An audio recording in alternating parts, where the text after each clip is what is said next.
The autumn wind swept across the Kansas prairie, carrying dust over fields that had once promised a good harvest.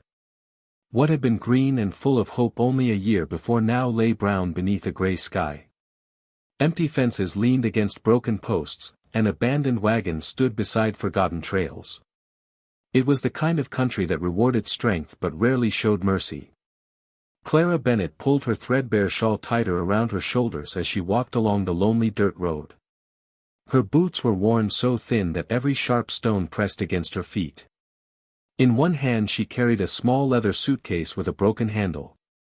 Inside were only a few dresses, a faded photograph of her late husband, a silver wedding band she could never bring herself to sell, and the family Bible her mother had given her on her wedding day.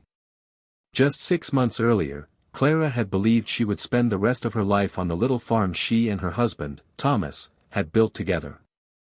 They had worked from sunrise until long after sunset, planting corn, raising chickens, and dreaming of children who never came. Their farmhouse wasn't grand, but every board had been nailed into place by Thomas's own hands. Every flower beside the porch had been planted by Clara. Then everything changed. Thomas had been thrown from a frightened horse during a violent summer storm. By the time neighbors carried him home, his injuries were beyond saving. He died before dawn, leaving Clara with grief too heavy for words and debts she never knew existed. Thomas had borrowed money from the town bank after a season of poor harvests. He had hoped the next crop would repay every dollar. Instead, the drought ruined the fields, and death claimed him before he could set things right. Only weeks after the funeral, the banker arrived. His polished boots barely collected any dust as he stepped onto the porch where Clara sat clutching her husband's hat. He removed his gloves, unfolded a stack of papers, and calmly explained that the loan had gone unpaid. Unless the balance was settled within 10 days, the property would belong to the bank. Clara begged for more time. She promised to work the fields herself. She offered to sell livestock, furniture, anything. The banker never raised his voice. He simply shook his head and reminded her that business had no room for sentiment. 10 days later, Clara stood silently in the yard as strangers carried her furniture onto wagons. The horses Thomas had raised from colts were led away without so much as a backward glance. Even the rocking chair where her husband used to watch sunsets disappeared down the road. When the wagon carrying the last of her belongings rolled away, Clara locked the farmhouse door one final time. She slipped the key beneath the porch stone, though she knew she would never return. She walked away without looking back. Since then, every town had been another disappointment. Some people looked at the young widow with sympathy but offered no work. Others assumed she was a burden before she even spoke. Boarding houses refused her when she couldn't pay in advance. Families who needed help already had daughters of their own. A few men offered employment that came with conditions no respectable woman could accept. Each refusal chipped away at the confidence she had once carried so naturally. Still, she kept walking. Hope was becoming harder to find, but she refused to surrender completely. Late one afternoon, rain clouds gathered across the prairie. A cold drizzle soon turned into a steady downpour, soaking Clara's dress and turning the road into thick mud. Every step became heavier than the last. As darkness settled over the land, the wooden sign for the town of Red Creek appeared beside the road. It wasn't much more than a handful of weathered buildings, a general store, a blacksmith's shop, a church with peeling white paint, a small hotel, and a dusty saloon whose swinging doors never seemed to stop moving. Smoke curled from chimneys, carrying the comforting scent of wood fires and fresh bread into the damp evening air. Clara paused outside the general store, staring through the window at families buying supplies before supper. Children laughed as they chased one another across the wooden floor.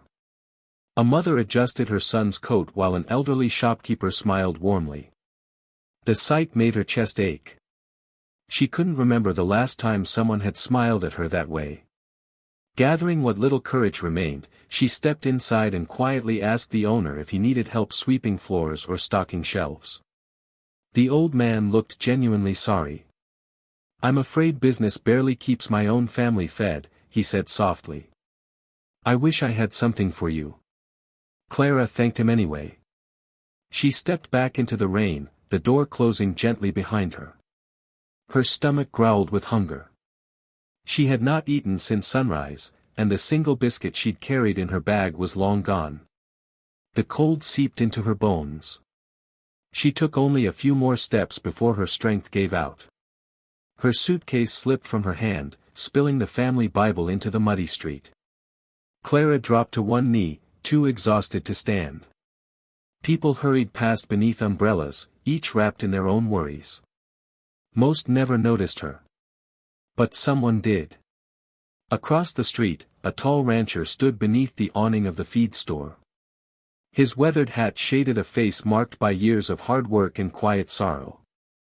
He had come to town for supplies, yet now his attention rested entirely on the young woman kneeling alone in the rain. His name was Elias Turner. Without saying a word, he set down the sack of grain he had been carrying and stepped into the storm, walking toward the stranger whose life was about to change forever. Rain drummed steadily against the rooftops of Red Creek as Clara Bennett knelt in the muddy street, too exhausted to rise. Her trembling fingers reached for the family Bible that had slipped from her suitcase, but before she could pick it up, another pair of hands gently lifted it from the puddle. She looked up. The man standing before her was tall and broad-shouldered, wearing a weathered brown hat and a faded canvas coat soaked by the rain. His face was lined by years of hard work beneath the western sun, and a short beard framed a mouth that seemed more accustomed to silence than conversation. His gray-blue eyes carried neither pity nor suspicion, only quiet concern. He carefully brushed the mud from the Bible with his sleeve before handing it back to her. "I reckon this belongs to you," he said. Clara accepted it with both hands. "Thank you." For a moment, neither of them spoke. Rain splashed into the puddles around their boots while townsfolk hurried past, eager to reach the warmth of their homes. The stranger glanced at the nearly empty suitcase lying beside her. "You look like you've been walking a long way." Clara lowered her eyes. "I have. Got family in Red Creek?" She slowly shook her head. "No. A place to stay?" Again she shook her head. The silence that followed was heavy, but not uncomfortable. Many people would have asked questions she didn't want to answer.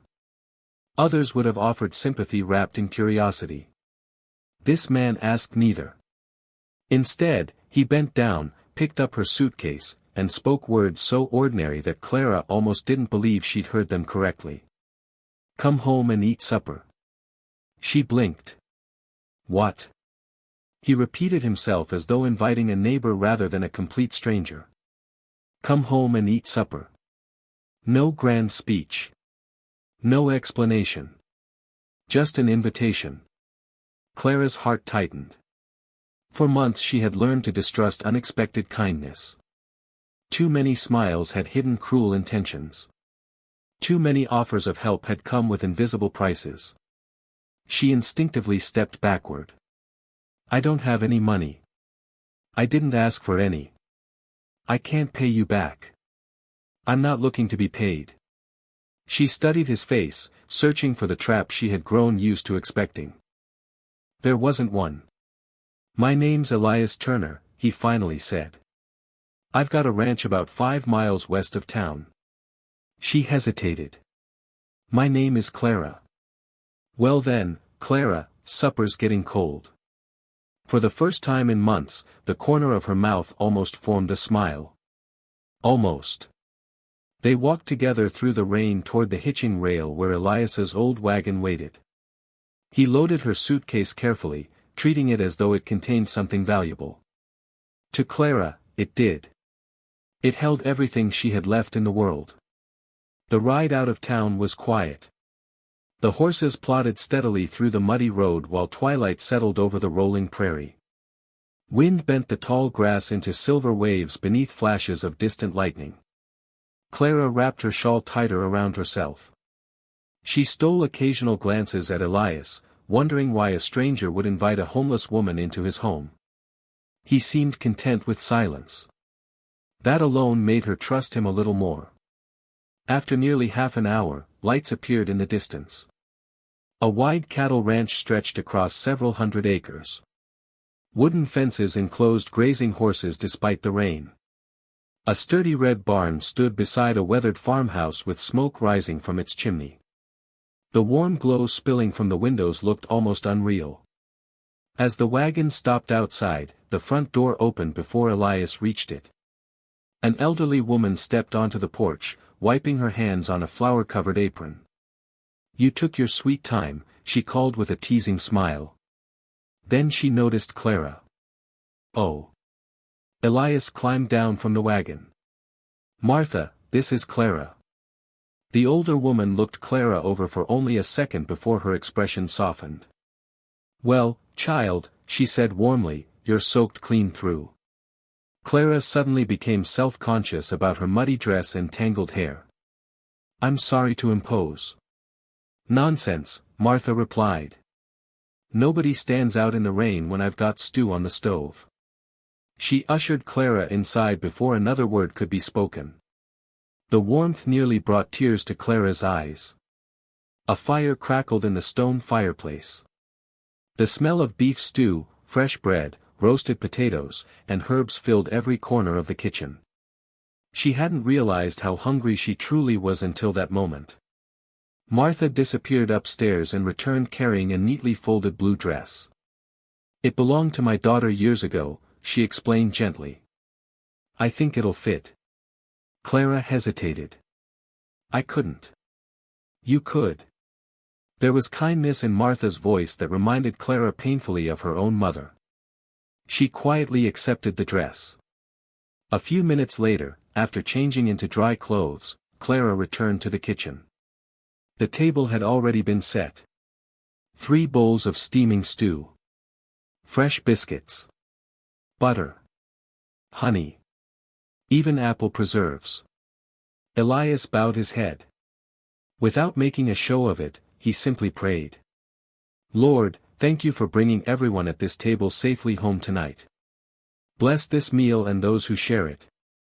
Amen." Home. The word lingered in Clara's thoughts. She couldn't remember the last place she'd called home. During supper, conversation stayed simple. Martha spoke about the ranch chickens escaping that morning. Elias mentioned a stubborn calf that refused to stay inside the fence. No one asked Clara about her past. No one demanded explanations. For the first time since Thomas had died, she was allowed to simply exist. When Clara finished her bowl, Martha quietly filled it again before she could protest. "You need feeding," the older woman said matter-of-factly. Clara smiled, a real smile this time. After supper, Elias carried another log to the fireplace while Martha prepared the guest room. Clara stood near the window watching rain continue to fall across the dark prairie. "I'll leave first thing in the morning," she said softly. Elias looked up from the fire. "No rush. I don't want to be a burden." He met her eyes. "Everyone needs a place to rest." Those few words reached deeper than he could have known. Later that night, Clara lay beneath thick quilts in a clean bed. The room smelled faintly of lavender, and the gentle sound of rain tapping against the window replaced the lonely silence she had grown used to. She stared at the ceiling, hardly believing the day had ended this way. That morning she had been a widow with nowhere to go. Now she had a roof over her head, a warm meal in her stomach, and strangers who had treated her with more kindness than many people she had known for years. As sleep finally claimed her, Clara whispered a quiet prayer. For the first time in many months, it was not a prayer for survival. It was a prayer of gratitude. Outside, the rain slowly came to an end, and beyond the clouds, dawn was already making its way toward the Turner Ranch. The first rays of morning sunlight spilled across the Turner Ranch, painting the prairie in shades of gold. Dew clung to the tall grass, and the air carried the earthy scent of damp soil after the night's rain. Somewhere beyond the barn, a rooster crowed, followed by the lowing of cattle waiting to be fed. Clara Bennett opened her eyes slowly, unsure for a moment where she was. Then she remembered the warm supper, the crackling fireplace, and the kindness of 2 strangers who had asked for nothing in return. For the first time in months, she had slept through the entire night. She dressed quietly in the blue dress Martha had loaned her and carefully folded the quilt before stepping into the hallway. Voices drifted from the kitchen, along with the irresistible smell of bacon, biscuits, and fresh coffee. When Clara entered, Martha looked up from the stove with a smile. "Good morning, child. I hope you slept well." "I don't remember sleeping that well in a very long time," Clara admitted. "I thought as much," Martha replied. "Now sit yourself down before the eggs get cold." Clara hesitated. "I should be on my way after breakfast." Martha exchanged a quick glance with Elias, who was pulling on his work gloves.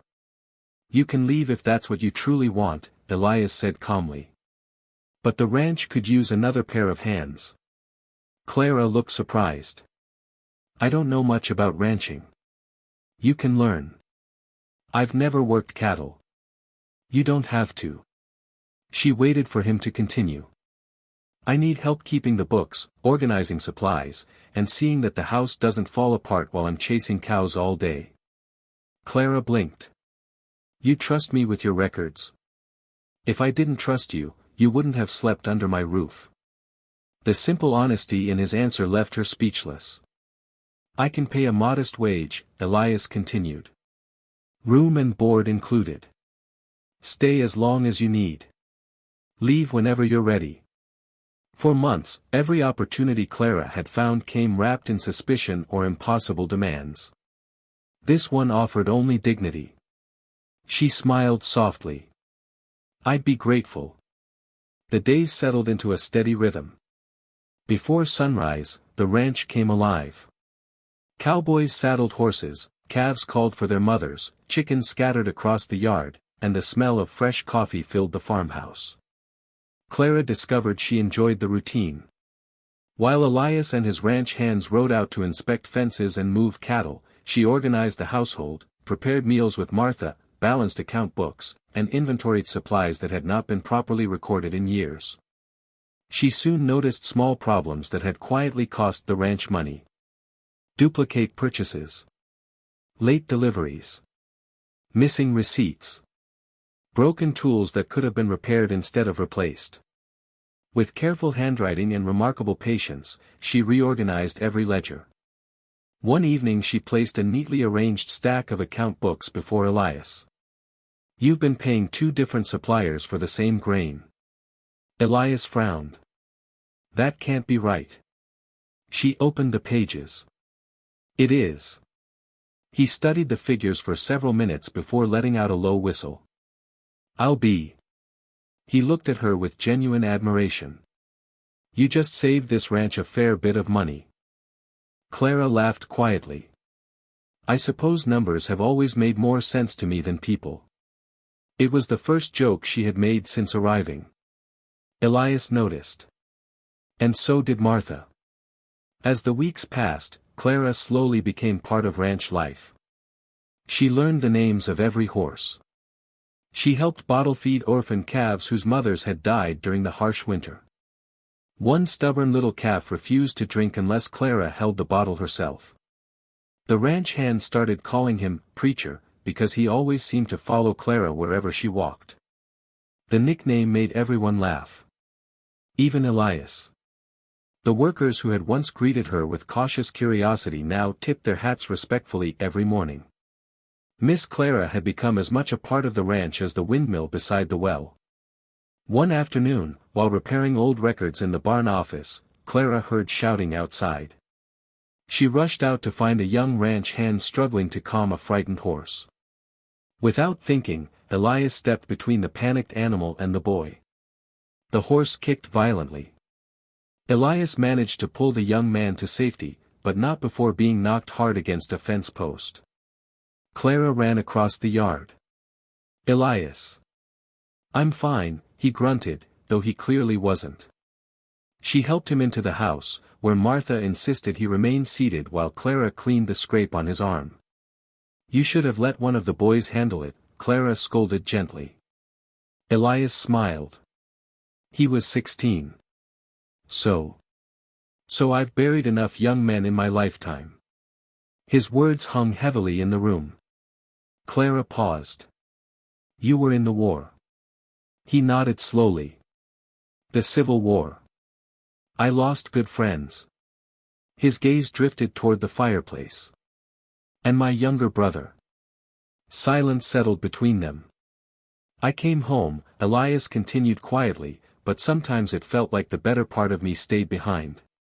Clara understood that feeling better than she wished she did. I know what it's like, she whispered. When Thomas died. I thought the world had finished with me. Elias looked at her. No. What? The world wasn't finished. She frowned. You just hadn't found your way here yet. Neither of them spoke after that. They didn't need to. Spring slowly turned into early summer. Wildflowers spread across the hills surrounding the ranch. The cattle grew healthier. Profits improved because Clara's careful bookkeeping prevented unnecessary losses. Even the ranch house felt different. There was more laughter. More conversation around the supper table. More music. On Saturday evenings, Martha often played old hymns on the family piano while Clara sang softly beside her. Elias usually pretended to read the newspaper. Truthfully, he was listening. One evening, after the music ended, Martha caught him smiling. You've smiled more these past 2 months than you did in the previous 10 years, she teased. Elias cleared his throat. I smile. Not like that. He had no reply.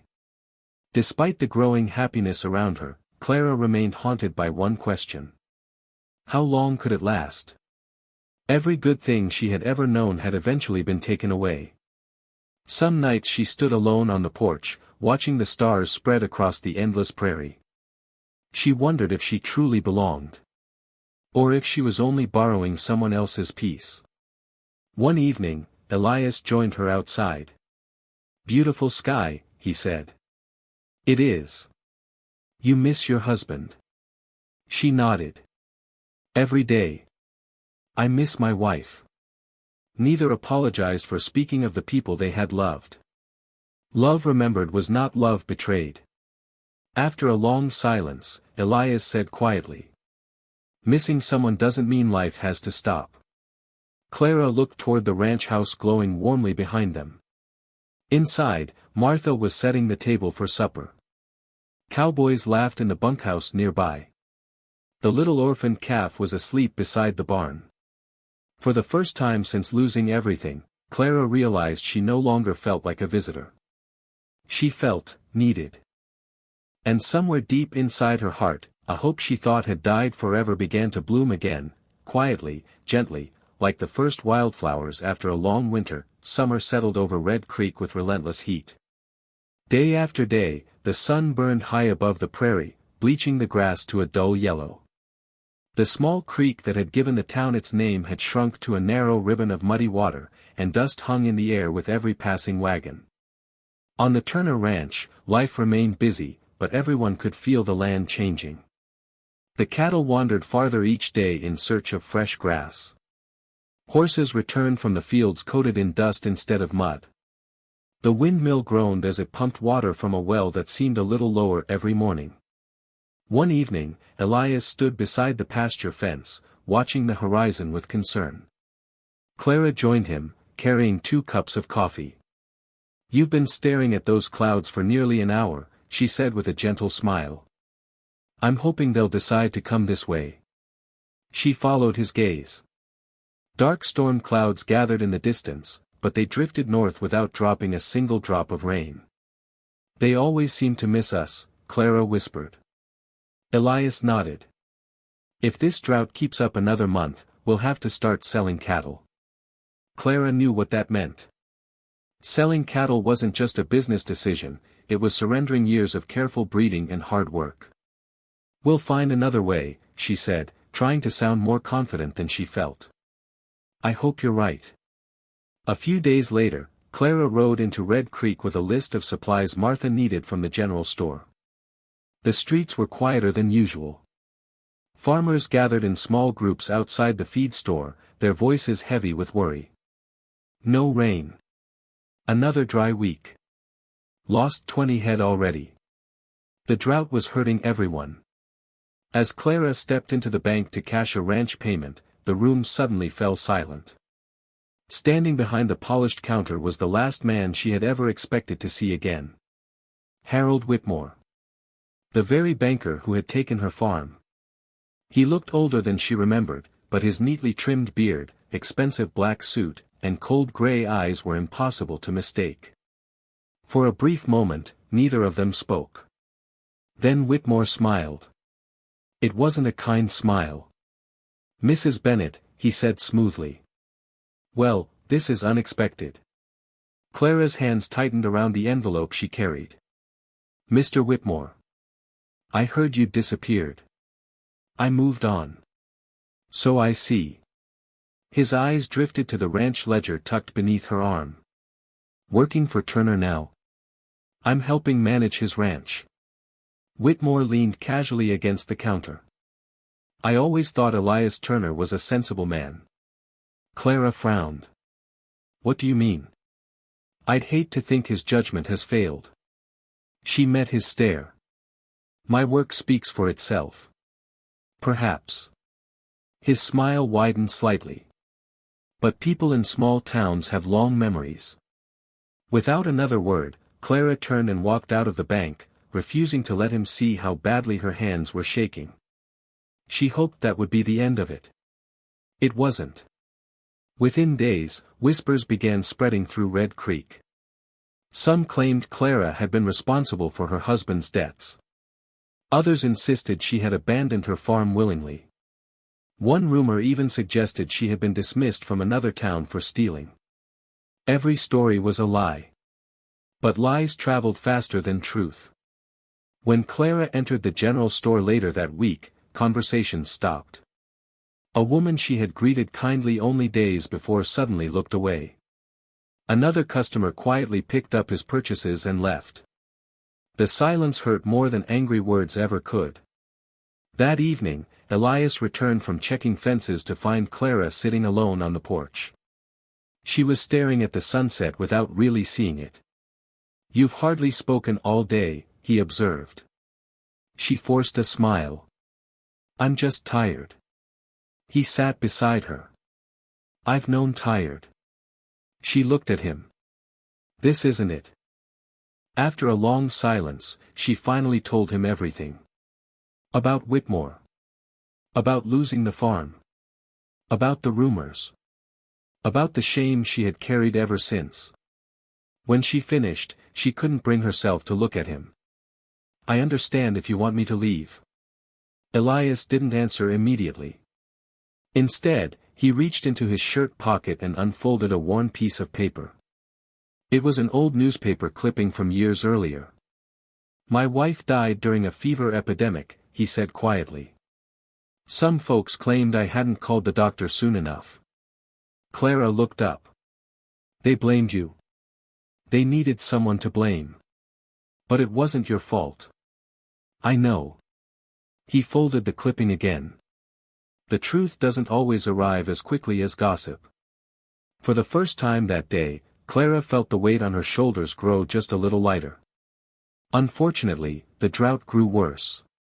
One by one, neighboring ranchers began selling livestock at desperate prices. Fields cracked beneath the relentless sun. The Turner Ranch barely produced enough hay to feed its own animals. Every evening, Elias and Clara sat together over the account books. They counted every dollar twice. "We can manage another month," Clara said one night. "Maybe 6 weeks if we're careful." "And after that?" She had no answer. Then came another blow. Several ranch hands approached Elias one afternoon with uneasy expressions. "We heard some things in town," one of them admitted. "About Miss Clara." Elias looked each man in the eye. "And?" "We don't believe them. But people are talking." Elias nodded. "They always do." The youngest ranch hand shifted uncomfortably. "Some folks say she's the reason trouble follows this ranch." Clara, who had been standing just inside the barn, heard every word. She quietly turned away before anyone noticed the tears filling her eyes. That night, after everyone had gone to bed, Clara packed her suitcase. The same old leather case she had carried into Red Creek months before. She folded Martha's borrowed dress carefully and laid it on the bed. Then she wrote a short note. Dear Elias and Martha. Thank you for giving me more kindness than I deserved. You opened your home when I had nowhere to go. I cannot allow my past to destroy everything you've built. Please forgive me for leaving without saying goodbye. With gratitude always. Clara. She placed the letter on the kitchen table. Before dawn, she quietly stepped onto the porch. The prairie was silent except for the soft chirping of crickets.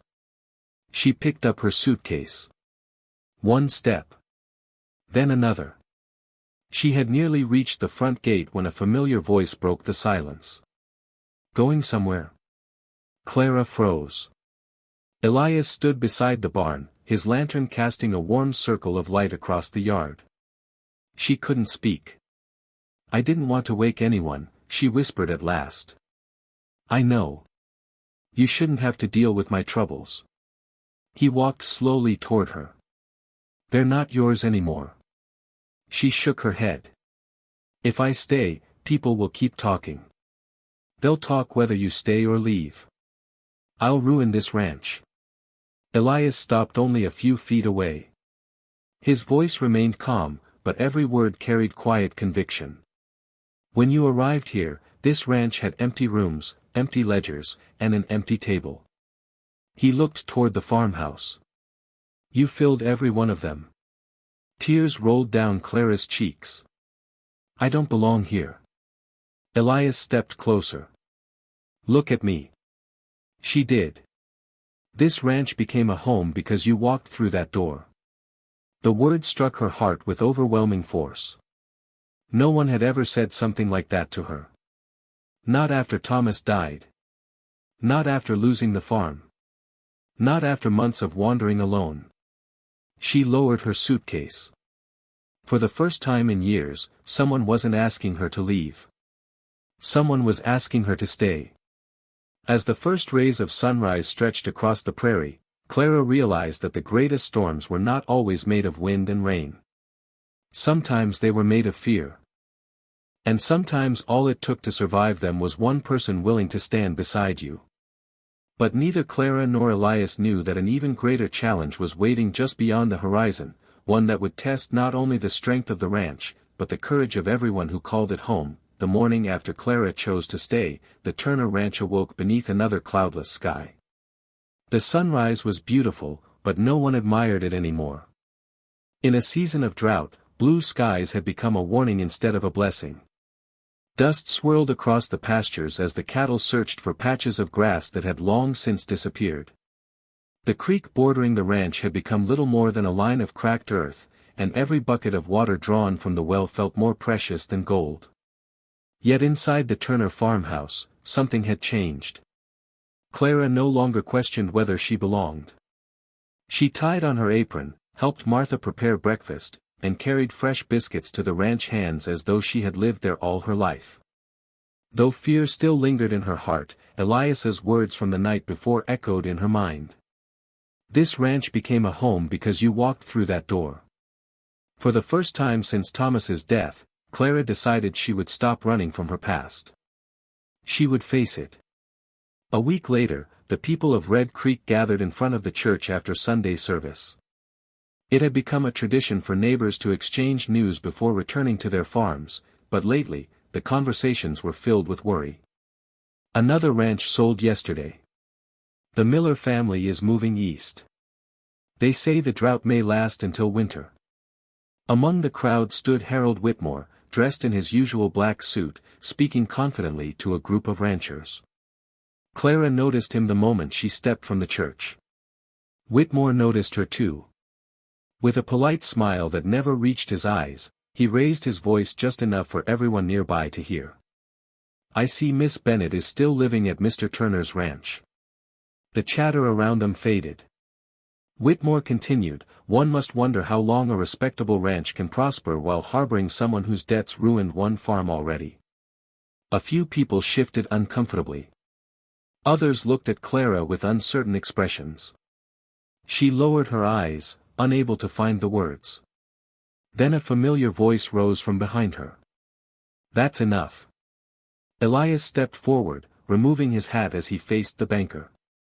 His voice was calm, but every word carried the weight of conviction. "You've spoken plenty about rumors." He looked directly at Whitmore. "Now let's speak about truth." Whitmore folded his arms. "And what truth is that?" Elias answered without hesitation. "The truth is that Clara Bennett has worked harder than anyone on my ranch. The truth is she has saved this ranch money, cared for our livestock, and earned the respect of every honest person who knows her. And the truth is that a person's worth isn't measured by what they lose, but by how they choose to live afterward." Silence spread through the crowd. Several ranch hands stepped forward until they stood beside Elias. Then Martha joined them. One by one, neighbors who had seen Clara's kindness quietly moved to her side. Old Mr. Jenkins, whose wagon Clara had helped repair. Mrs. Holloway, whose sick grandson Clara had cared for while the family harvested wheat. Even the owner of the general store smiled warmly. Whitmore suddenly found himself standing alone. His confident expression began to fade. Despite the growing support from the town, the drought continued to tighten its grip. Water barrels emptied faster than they could be filled. One afternoon, Elias gathered the neighboring ranchers beneath the large oak tree outside his barn. "We can survive this," he told them. "But not alone." He unfolded a rough map of the surrounding ranches. "If each family shares what little they have, no one loses everything." Some offered spare hay. Others volunteered wagons to haul water from distant springs. Blacksmiths repaired broken tools without charge.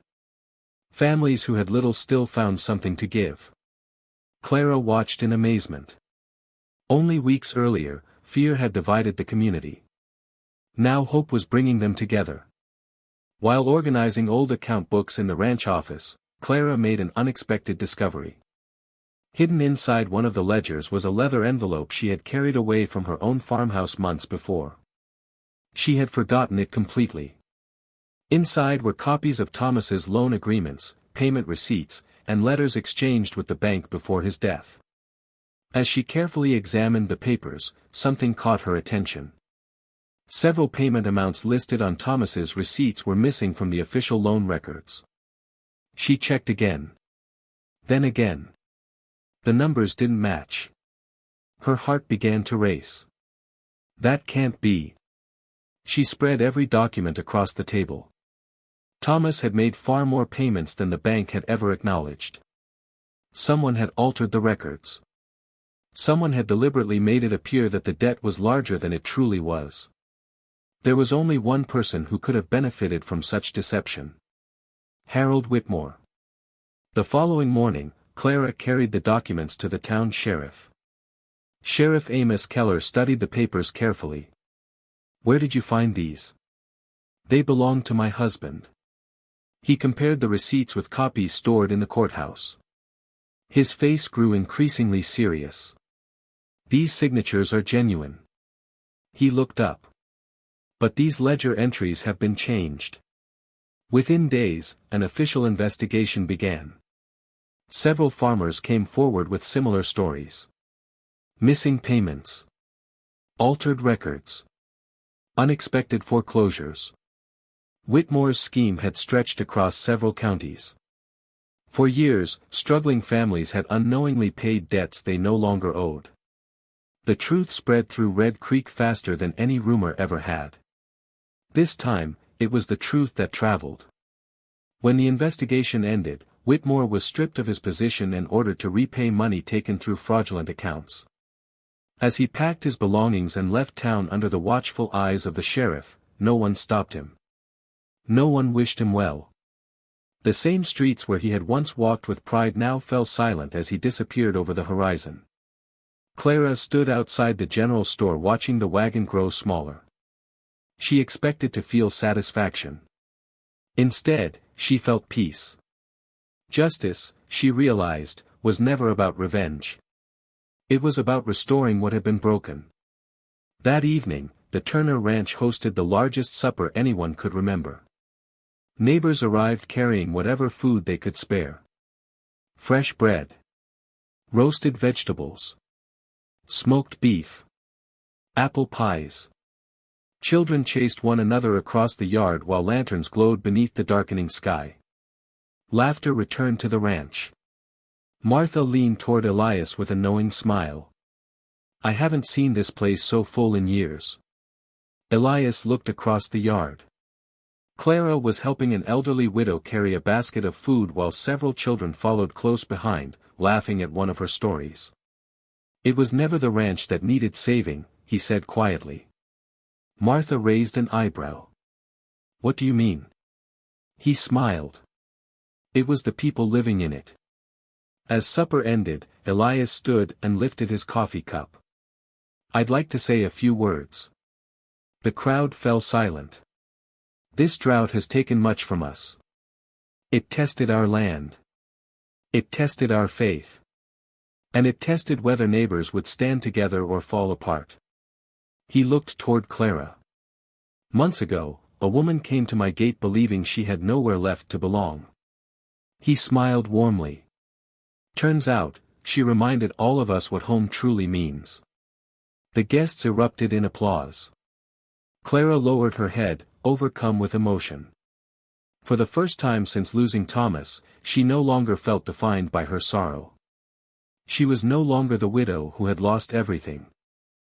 She was a trusted friend, a respected neighbor, and an essential part of a family she had never expected to find. As lantern light danced across the faces gathered around the long supper tables, Clara looked toward Elias. Their eyes met across the crowd. No words were needed. Both understood that something precious had taken root between them, not born from loneliness or pity, but from trust, shared burdens, and quiet acts of kindness. Neither of them knew what tomorrow would bring. The drought had not yet ended. Life on the frontier would always hold uncertainty. But whatever trials lay ahead, they would no longer face them alone. The first rain arrived on a quiet September evening. It began with a single drop that darkened the dusty porch of the Turner farmhouse. Then another. Within moments, the heavens opened, and a steady curtain of rain swept across the prairie. For a heartbeat, no one moved. Then one of the ranch hands shouted, "Rain!" Doors flew open. Cowboys ran into the yard laughing like children. Martha stood on the porch with tears streaming down her face as she lifted both hands toward the sky. Clara stepped outside, letting the cool rain soak her hair and dress without caring one bit. Across the yard, Elias removed his hat and looked heavenward. It finally came, he whispered. The thirsty earth drank deeply. Water filled the empty cattle troughs, rolled across the fields, and trickled into the dry creek bed that had been little more than cracked mud for months. The drought had finally broken. Over the weeks that followed, the prairie transformed before their eyes. Fresh green grass pushed through the once barren fields. Wildflowers bloomed along the hillsides. The cattle grew stronger with abundant pasture, and the horses galloped across open meadows as if celebrating their newfound freedom. The Turner Ranch recovered faster than anyone expected. Much of that success came from Clara's careful planning during the difficult months. Because she had managed every dollar wisely, the ranch had avoided crushing debt while many others struggled to rebuild. One afternoon, as Clara balanced the latest account books, Elias leaned against the office doorway with a satisfied grin. I've been looking over these numbers. She smiled. Should I be worried? Only if you plan on leaving. I thought we settled that. We did. He folded his arms. You've made this ranch stronger than it has been in years. Clara shook her head. We all did. No, Elias replied gently. You reminded us how to hope when we'd nearly forgotten. She lowered her eyes, touched by his words. As autumn painted the cottonwood trees in shades of gold, Elias quietly began working on a project. Every spare evening after chores, he disappeared beyond the orchard carrying lumber, nails, and his toolbox. When Clara asked what he was building, he simply smiled. "You'll see." The mystery lasted nearly 6 weeks. Then, on a crisp October morning, Elias knocked on the farmhouse door. "I need your help with something." Clara followed him down a narrow path lined with wildflowers until they reached a small rise overlooking the valley. There, nestled beneath 2 towering oak trees, stood a beautiful little white cottage. Its front porch overlooked the pasture. Blue shutters framed the windows. A stone chimney rose proudly above the roof. Clara stopped walking. "Elias. I built it." She stared in disbelief. "For who?" He smiled. "For you."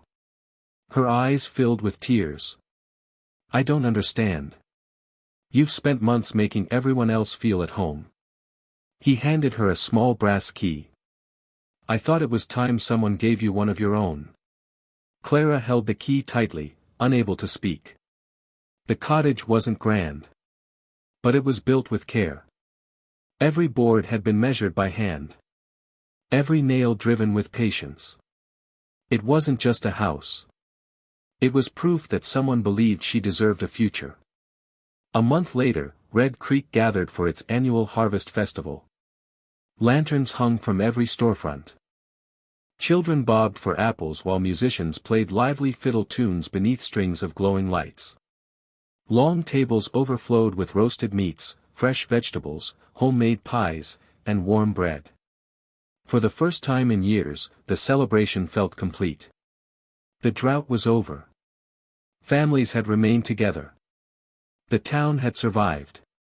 As evening settled in, Mayor Collins climbed onto the wooden stage. "Before the dancing begins," he announced, "I'd like to recognize 2 people whose courage reminded this town what neighbors are supposed to be." The crowd applauded as Elias and Clara were invited forward. Clara blushed as she climbed the steps. She had never been comfortable with attention. Mayor Collins smiled warmly. "Sometimes, the strongest fences aren't built from wood." He looked toward the gathering. "They're built from kindness."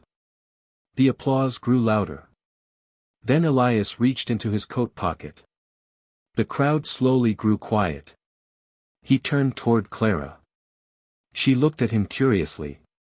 Without saying a word, Elias dropped to one knee. A gasp spread through the audience. He held out a small velvet box. Inside rested a simple gold ring. "Clara Bennett," he said softly, though every person in the square could hear him. "The day I found you, I thought I was helping a stranger." He smiled. "But somewhere along the way, you became the best part of my home." His voice trembled ever so slightly. "I cannot replace the love you lost. And I would never ask you to forget it. But if your heart has room to love again." He opened the ring box. "Would you honor me by becoming my wife?" The entire town seemed to stop breathing. Tears streamed freely down Clara's face. She thought of Thomas, whose memory she would always treasure. She thought of the lonely road that had led her to Red Creek. She remembered the muddy street, the warm bowl of stew, the crackling fireplace, and one quiet invitation that had changed everything. "Come home and eat supper." Looking into Elias's kind eyes, she realized something important. Loving again did not erase the love that came before. The heart simply grows large enough to carry both. With trembling hands, she whispered, "Yes." The square erupted in cheers. Children clapped. Cowboys whistled. Martha cried harder than anyone. Elias slipped the ring onto Clara's finger before rising to embrace her as the church bells rang across Red Creek. They were married just before Christmas in the little white church at the edge of town. Snow covered the prairie, turning the rolling hills into a blanket of silver. The celebration was simple but joyful. Neighbors brought food instead of expensive gifts. The ranch hands decorated the barn with evergreen branches and handmade lanterns. Music filled the air long into the evening. For Clara, it wasn't the grand wedding she remembered dreaming about as a young girl. It was something better. It was a wedding surrounded by people who truly loved her. The years passed gently. The Turner Ranch became known as a place where no traveler was ever turned away hungry. Widows found temporary work there. Orphan children found warm beds. Families struggling through hard seasons always knew there would be room at the Turner table. The little white cottage eventually became a schoolhouse during the week, where Clara taught reading, writing, and arithmetic to the children of Red Creek. Elias often joked that she kept the books for the ranch and the minds of the next generation. Their home echoed with laughter. Not because life was easy, but because they had learned that joy grows strongest where kindness is planted first. One cold winter evening, years later, a young woman appeared at the ranch gate. Her dress was torn. Her suitcase looked worn from many miles of travel. She stood uncertainly at the entrance, clearly debating whether to knock. Clara noticed her from the kitchen window. Without hesitation, she smiled. "Elias," she called softly. "I think someone's here." He stepped onto the porch and immediately understood. He walked slowly toward the frightened stranger, just as he had once walked toward Clara on that rainy evening so many years before. The young woman lowered her eyes. "I'm sorry to bother you. I've nowhere left to go." Elias glanced back toward the farmhouse, where warm light spilled through the windows and the smell of fresh stew drifted into the winter air. Then he smiled the same gentle smile that had changed two lives forever. "You're no bother at all." He picked up her worn suitcase. "Come home and eat supper." Behind him, Clara stood in the doorway, smiling through grateful tears. She knew those words better than anyone. Because once, long ago, they had rescued her. And now, together, she and Elias would spend the rest of their lives passing that same kindness on to others. For a house is built with wood and stone. But a home is built one open door, one shared meal, and one act of compassion at a time. The end.